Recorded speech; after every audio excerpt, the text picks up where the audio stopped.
Halo guys, bertemu lagi dengan saya Nuriani Family. Selamat datang di channel aku. Oh iya, kali ini aku mau ngelanjutin cerita aku yang kemarin ya, yang tentang anxiety itu. Ceritanya, ini aku pengen bercerita gimana sih cara aku mengatasi gejala-gejala atau sensasi-sensasi yang datang ketika aku terkena anxiety itu. Mau tahu kan gimana caranya? Ayo ikutin terus ya.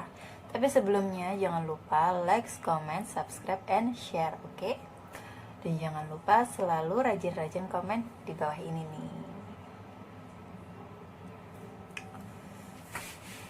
Oh iya, aku itu mau bercerita tentang gimana sih cara aku menghadapi gejala atau sensasi-sensasi yang datang ketika aku anxiety malam hari. Aku sih seringnya sih malam hari, ya nggak tahu kenapa gitu. Tapi aku sih konsultasi ke dokter psikiater, katanya sih ya memang gejala itu tuh sensasinya tuh nggak akan pernah tahu kapan datangnya gitu, jadi nggak bisa dipastiin harus jam segini gitu, nggak bisa gitu loh. Jadi kalau aku tuh seringnya malam. Jadi malam tuh di saat tidur gitu ya, aku tuh sering kayak langsung ya kayak jantung tuh kayak detaknya berdebar-debar kenceng gitu. Tapi ya cuma sebentar aja gitu, cuma sekitar ya 5 menitan gitulah kira-kira. Nah, cara mengatasinya itu teman-teman gak boleh panik ya. Kalau kita itu terlalu panik malah semakin parah gitu loh. Jadi yang pertama kita itu gak boleh panik. Jadi tuh kita kalau seandainya kita di kamar ya, posisi kita di kamar, kita tuh harus keluar dari kamar. Pertama itu kita harus keluar dari ruangan yang berbeda intinya. Jadi gak boleh di ruangan yang sama gitu loh. Itu mempengaruhi juga guys. Jadi tuh kalau aku waktu itu lagi di kamar, lagi tidur sekitar jam 2 malam, terus akhirnya aku tuh seperti kaget, kebangun dari tempat tidur aku, dan aku tuh merasa sesak napas, terus disertai jantung tuh berdetak cepat gitu. Ya gitu, aku cara mengatasinya langsung keluar aja dari kamar, terus langsung minum obat. Jadi kita kan, kalau aku kan minum obat dari dokter psikiater. Jadi aku minum obat itu gitu loh. Kalau aku sih setiap orang kan dosisnya nggak sama ya. Kalau aku tuh disuruh cuma separoh gitu. Nah, aku langsung minum obat, ngambil air putih anget ya, anget-anget gitu.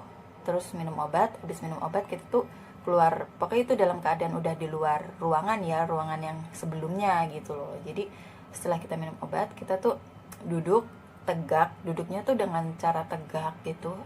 Terus sama kita mengambil nafas dari hidung gitu, terus dikeluarin lewat mulut. Jadi tuh dikeluarinnya dari mulut itu, lidahnya kita itu ditempelin ke atas, ke langit-langit atasnya itu. Jadi dikeluarinnya itu perlahan gitu, pertama sampai 3 kali dulu, 3 kali, nanti berhenti, kita istirahat dulu, nanti baru kita ambil napas lagi 3 kali, baru berhenti, nanti pasti bakal reda gitu. Jadi penting yang terutama itu nggak boleh langsung panik. Ya memang namanya orang ya pasti kan langsung panik, aduh gimana nih takut kenapa-napa kan, pasti kayak gitu. Aku juga dulu seperti itu guys. Jadi aku dulu itu sebelum aku belum mengerti gitu ya tentang gimana sih cara mengatasinya gitu ya, aku juga seperti itu, kayak semakin khawatir, semakin malah tambah nggak karuan rasanya gitu loh. Jadi ya itu tips buat kalian gimana sih supaya caranya kita tuh bisa mengatasi sensasi itu gitu loh, mengatasinya. Jadi nomor 1 tuh nggak boleh panik, pokoknya harus mengambil nafas dalam keadaan kita tuh tegak gitu. Jadi nggak boleh bungkuk gitu ya, posisi badan atas ini nggak boleh bungkuk, jadi tuh harus tegak, terus tegak gini loh gitu ya. Terus sama mengambil nafas itu, setelah itu berbanyak minum air putih hangat. Udah, terus nggak boleh pikiran yang macem-macem gitu loh, intinya nggak boleh sampai berpikiran yang aduh nanti gimana nih, aduh nanti gini nih, gimana nih gitu, nggak boleh, jangan sampai berpikiran seperti itu gitu, oke? Tuh, itu yang itu yang aku rasain gitu loh. Pokoknya harus minum obat. Kalau kalian di psikiater gitu pasti dikasih obat deh, obat penenang gitu, penenang. Jadi minum obat penenangnya itu di saat kita itu yaitu kambuh gitu, itu lagi kambuh gitu, lagi datang sensasinya, kita tuh diharuskan untuk minum obat itu gitu. Jadi tapi sebelumnya kita pun juga harus minum obat depresi setiap harinya gitu. Tapi itu kan tergantung orangnya ya, dia tuh mau mau apa ya namanya, mau memperiksakan dirinya apa enggak ke psikiater gitu. Kalau aku sih tadinya sih aku juga nggak periksa tadinya. Aku sih tadinya juga nggak periksa.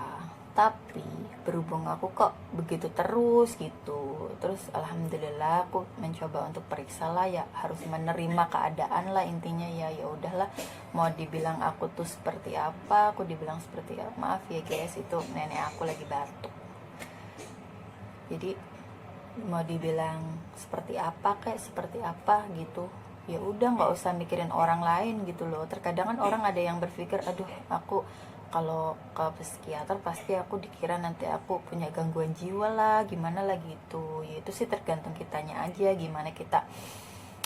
Ya kalau aku sih nggak mau mikirin omongannya orang gitu ya. Yang penting akunya nyaman gitu loh. Kalau orang kan cuma bisanya kan mengejas kan, mengejas kita, melihat jeleknya kita gitu. Jadi kalau menurut aku, kalau kalian memang merasa benar-benar nggak bisa mengendalikan diri gitu, ya kalian harus datang ke psikiater gitu loh. Jadi kalian tuh harus konsultasi ke dokter, kenapa gejala anda itu seperti apa, kalian ceritain ke dokter gitu loh guys. Aku tuh sebenarnya malah nggak disaranin untuk ke dokter itu sebenarnya sih. Aku soalnya tuh ketika aku kumat, dan kumatku itu nggak cuma 1 kali ya, tapi sampai 2 kali, 3 kali, dan 4 kali. Jadi aku tuh berhubung aku tuh kan orangnya takutan, dan aku tuh selalu selalu gimana ya, kayak ini sedikit aku langsung periksa. Aku tuh orangnya seperti itu. Jadi aku merasa kok aku nggak enak gini, aku langsung periksa gitu. Aku tuh nggak pernah yang tipe orang yang apa ya, sabar mengulur waktu gitu. Aku bukan tipe seperti itu. Jadi aku merasa, oh aku kok kayak gini gitu, aku jadi periksa ke dokter. Nah dokter pun setelah aku tuh di medical selama 2 kali, aku di medical, dan hasilnya itu normal-normal aja gitu loh guys, nggak ada penyakit apa-apa. Kalau di medical kan kita diperiksa semua ya, dari mengecek darah sampai rongsen paru-paru, terus kita kan juga di apa namanya itu, diperiksa detak jantungnya kita juga normal atau enggak gitu. Dan dokter itu menyarankan, ya nggak menyarankan apa-apa sih, dokter tuh cuma bilang aku tuh baik-baik aja, nggak ada apa-apa gitu ya. Secara kita kan terkadang kita tuh berpikirnya kan pasti aneh-aneh ya. Soalnya apa, orang aku tuh nggak kenapa-napa, secara medis nggak kelihatan gitu loh penyakit aku, tapi kenapa ya gitu, apakah aku tuh dibuat orang gini-gini, sedangkan aku tuh nggak punya musuh gitu ya. Jadi ya kalau menurut aku sih ya, kalau masalah itu sih tergantung kepercayaan masing-masing kalau menurut aku. Nah setelah itu ya, namanya aku kan juga nggak tahu ya, di saat itu aku pun berpikir yang macam-macam. Aduh kenapa nih, padahal dokter udah 2 kali aku tuh medical, menjalankan medical, ternyata dokter nggak bilang apa-apa. Dan dokter bilang kalau aku tuh ya sehat, nggak ada apa-apa gitu, nggak ada penyakit apa-apa gitu loh. Jadi kan aku tanda tanya ya, aduh kenapa nih. Tapi kalau mau pulang ke rumah tuh kayak takut gitu, takut nanti kalau di rumah kambuh lagi gimana gitu, nanti kalau aku kambuh lagi repot ke rumah sakitnya gitu, nggak ada yang nganter, pasti mikirnya kayak gitu. Terus aku bilang gini sama dokter, ini gimana pak, ini yang ketiga kalinya ya aku datang ke dokter, itu tengah malam aku tuh muntah-muntah gitu loh guys. Padahal aku tuh nggak apa-apa sebelumnya, tuh nggak sakit apa ya, nggak pusing, nggak apa, nggak mual, enggak. Itu dalam keadaan aku tidur, ya nggak tahu ya, dalam keadaan aku tidur ternyata aku tuh kebangun, terus aku tuh muntah-muntah gitu, muntah-muntah kayak nggak ada makanannya sih, cuma air gitu, muntah-muntah gitu. Terus aku periksa ke dokter bagian lambung. Aku pertama ya ke bagian pendaftaran, ditanyain gejalanya apa, terus aku bilang aku tuh mutah-mutah lah, gini. Nah akhirnya bagian rumah sakit itu menyarankan aku untuk pergi ke dokter lambung, takutnya lambung aku tuh kenapa-napa gitu. Setelah itu aku ke dokter lambung. Nah dokter lambung bilang, kan aku sebelumnya kan aku juga bawa obat-obat ya, obat yang dari rumah sakit itu juga sama gitu loh. Terus aku bawa, aku liatin ke dokter, dokternya bilang ini kenapa gitu. Terus aku bilang aku tadi malam gini aku muntah gitu. Terus kenapa ya gitu. Terus aku tuh kayak sesek, terus kayak apa namanya, jantungku itu berdebar kenceng dan nggak seperti orang normal biasa gitu loh. Terus aku pun bilang gitu sama dokter. Nah dokter pun kan tahu ya, di situ kan dokter tuh tahu kalau aku tuh sebelumnya ngelihat sakit apa itu kan penyakit apa gitu. Di situ kan mungkin ada datanya juga, aku juga kurang paham gitu. Nah setelah itu aku liatin juga lah obat aku tuh ke dokter. Aku liatin selama beberapa hari ini aku minum obat ini loh dok, aku bilang kayak gitu. Terus oh dokter tuh tahu lah. Terus dokter periksa lambung aku katanya sih nggak apa-apa, baik-baik aja, nggak ada apa-apa gitu. Terus katanya mungkin aku tuh terlalu banyak pikiran gitu, dokter sih bilangnya seperti itu. Maaf ya guys, tadi kehalang. Terus dokter bilang, oh nggak apa-apa, kamu tuh cuma kebanyakan pikiran aja, bilangnya kayak gitu. Dan dokter itu memberikan aku resep. Aku sampai bilang kayak gini sama dokter, aduh dokter, apakah aku tuh harus dirawat ya di rumah sakit? Aku bilang kayak gitu. Masa sih nggak kenapa-napa, padahal aku di rumah tuh gejalanya seperti ini loh yang aku rasain. Masa sih nggak terdeteksi di medis bagian gitulah pokoknya intinya. Terus bilangnya enggak, kamu tuh nggak perlu dirawat gitu, kamu tuh sehat, ngapain dirawat, bilang kayak gitu. Tapi aku tuh di dalam hatiku, aduh apa ada yang salah dalam pemeriksaannya gitu. Jadinya pikiranku tuh, ya aku juga kan nggak tahu gitu loh. Terus setelah itu dokter bilang sih nggak usah dirawat. Terus dokter juga ngasih aku itu apa namanya, obat juga, obat lambung juga lah, mungkin itu dikasih juga obat lambung. Tapi dokter sih bilang nggak kenapa-napa lambungku, tapi tetap dikasih obat gitu. Terus dokter nyaranin aku bercerita apa keluhanku gitu, apa yang aku rasa selama ini, apa beban yang ada di pikiran aku gitu. Pokoknya disuruh jujur, harus bercerita, nggak boleh disembunyi-sembunyiin gitu loh. Terus akhirnya aku ceritalah semuanya seperti ini. Setelah itu oh nggak apa-apa, ini katanya sih ngomongnya tuh terlalu banyak masalah yang aku tampung sendiri gitu loh. Maksudnya apa ya, aku kalau aku tuh ngomongnya tuh katanya tuh apa ya, aku tuh ya bingung loh jelasin. Ya pokoknya intinya tuh katanya sih terlalu banyak pikiran lah gitu loh, jadi nggak kuat gitu loh. Jadi nggak kuat, akunya tuh nggak kuat, tubuhkunya tuh nggak kuat gitu loh. Jadi katanya dokter menyarankan seperti ini. Aku kan dalam keadaan posisi bekerja ya guys, aku bekerja. Nah dokter sih menyarankan aku harus istirahat dulu selama 2 minggu untuk nenangin diri aku lah intinya tuh.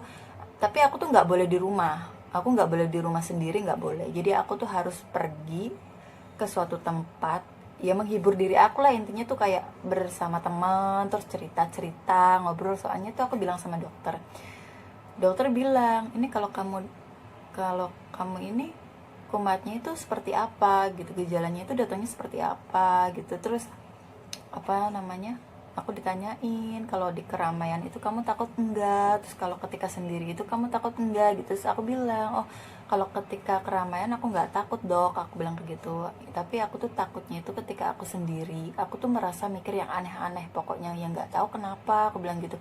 Padahal aku sendiri juga bingung, nggak tahu kenapa kok bisa pikiran itu datang, aku bilang kayak gitu sama dokter. Terus dokter bilang, oh ya udah nggak apa-apa, bilang kayak gitu, ini kamu harus cuti 2 minggu, bilang kayak gitu. Terus kamu harus periksa, kamu harus nyenengin diri lah intinya, harus mencari teman, harus ngobrol sama teman gitu. Intinya tuh harus bercerita lah sama teman, bercanda-canda gitu intinya, biar apa yang ada di hati aku tuh bisa plong gitu loh. Maksudnya dokter tuh seperti itu. Jadi nggak ada beban pikiran, beban hati gitu, nggak ada gitu loh, maksudnya dokter seperti itu. Dan akhirnya alhamdulillahnya itu bos aku baik ya, ngizinin aku libur kerja. Dan setelah itu dokter memberikan aku surat lah, intinya surat buat bos aku. Nah aku pun memberikan ke bos aku juga surat itu. Nah bos aku juga mengerti lah dengan keadaan aku. Ya udah, terus obatnya itu aku kan terkadang kan masih bingung ya, aduh kenapa ya, padahal dokter tuh nggak bilang kalau aku tuh sakit gangguan apa gangguan jiwa apa gangguan apa gitu, enggak, dokter tuh nggak bilang apa-apa. Aku sampai bilang gini, apakah aku tuh otakku ada masalah ya, aku minta dirongsen otak. Dokter tuh bilang nggak usah, kamu nggak perlu gitu, orang kamu nggak ada apa-apa. Karena kita tuh kalau ada penyakit apa tuh bisa terdeteksi dari darah kamu, sampel darah kamu gitu. Jadi ya udahlah, aku mikirku itu dikasih obat. Dan aku cek, aku langsung browsing kan tuh obat itu kan ada bahasa Inggrisnya ya, aku ketik deh di Google juga, terus di YouTube juga aku cari ini apa sih, obat ini apa sih. Aku waktu itu dikasih obat alprazolam. Nah alprazolam itu ternyata obat penenang. Jadi tuh aku mikir, kok loh kenapa dokter ini kok ngasih aku obat penenang, emang aku tuh kenapa, aku mikirku kan kayak gitu ya. Nah ternyata aku tuh setelah nyari di YouTube, ada dokter menceritakan tentang obat alprazolam. Nah aku tuh ketik fungsinya obat alprazolam itu apa. Aku tuh sampai gini, aduh jangan-jangan aku tuh apa punya gangguan ya gitu. Dan akhirnya aku memutuskan untuk pergi ke dokter psikiater gitu loh guys. Ceritanya yang sebenarnya seperti itu. Aku tuh nggak malu bercerita seperti ini apa adanya ya, emang itu yang pernah aku rasain gitu loh. Ya alhamdulillah banget aku mengikuti saran dokter. Proses 6 bulan penyembuhan, aku harus minum obat terus setiap 6 bulan. Dan aku alhamdulillah selalu mengikuti anjuran dokter, meminum obat, cek setiap 2 minggu sekali. Pertama aku cek setiap 1 minggu sekali sih pertamanya, setelah itu 2 minggu sekali aku cek, setelah 2 minggu sekali, terus belakang-belakangannya itu 1 bulan sekali guys gitu. Dan aku tuh tanya sama dokter psikiater, ternyata hal seperti ini itu katanya nggak bisa hilang begitu. Tapi aku bilang sama dokter, kenapa dulu aku tuh nggak pernah merasain seperti ini, aku bilang kayak gitu. Dan dokter itu bilang nggak apa-apa, bilangnya kayak gitu. Terus aku pun tanya, ini kalau aku mengkonsumsi obat ini gimana ya nanti, aku bilang kayak gitu, gimana ya nanti, apakah mempengaruhi fisik aku bilang kayak gitu, apakah mempengaruhi ya semuanya lah intinya. Katanya sih enggak, ini aku kasih buat kamu tuh soalnya dosisnya dosis yang sangat rendah, bilangnya kayak gitu. Jadi yang tadinya aku minum ya tunggu pokoknya ya seperti itulah guys kelanjutan cerita yang kemarin. Oh iya, berhubung ini waktunya udah habis, udah mepet, aku juga mau masak. Jadi ya udah ya, disambung nanti lagi ya guys, disambung episode berikutnya, oke? Jangan lupa ya, selalu ikutin tuh channel aku. Terima kasih atas kebaikan teman-teman mau mampir ke channel aku. Bye bye, sampai jumpa. Assalamualaikum.